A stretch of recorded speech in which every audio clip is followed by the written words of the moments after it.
When it comes to getting creative, you might think about sculpting or painting or writing, but how about creating your own board game? There is a thriving community of board gamers here in the Merrimack Valley, and local game lover Chris Bowden has spent 8 years perfecting his own board game he created from scratch, Pandemonium Estate. And yes, you might recognize him from his day job here at HC Media.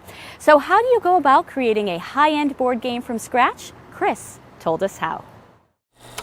My name is Chris Bowden, and I'm the creative lead at Winter Moon Games, and I am the creator and developer and designer for my game Pandemonium Estate. So I feel like I've always been a bit of a creative person, and I've been making games since I was like 5 or 6 years old, literally drawing them on poster board, cutting out components, swords and shields, and making adventure games.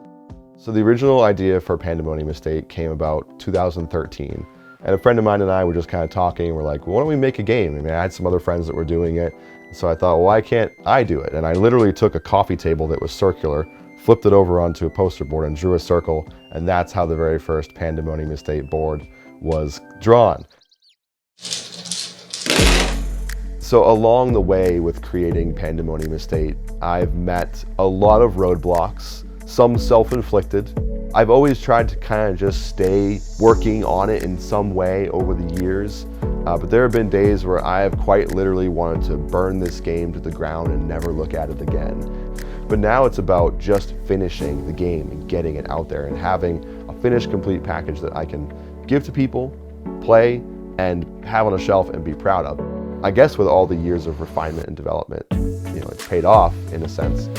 It's just great to be able to put this game in front of people now and watch them have fun.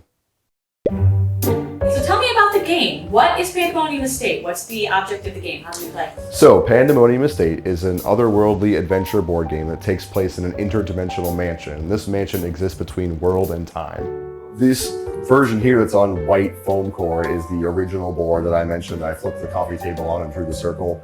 And it's really rough, but this had a lot of wear and tear and play testing practice used on it. In fact, I think you may have even had a chance to try it on this looks familiar. Long time ago, yeah.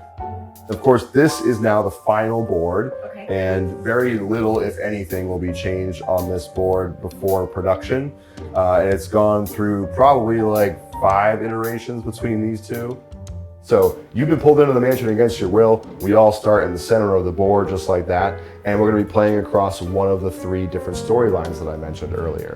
So there's one core way to play, and you're gonna basically be moving around the mansion, and you're gonna be accomplishing different goals. So as you move up to 6 spaces, and the pathways are connected, and the characters are all unique, and each have a unique trait that you can use in the game to gain an edge or an advantage and help you win.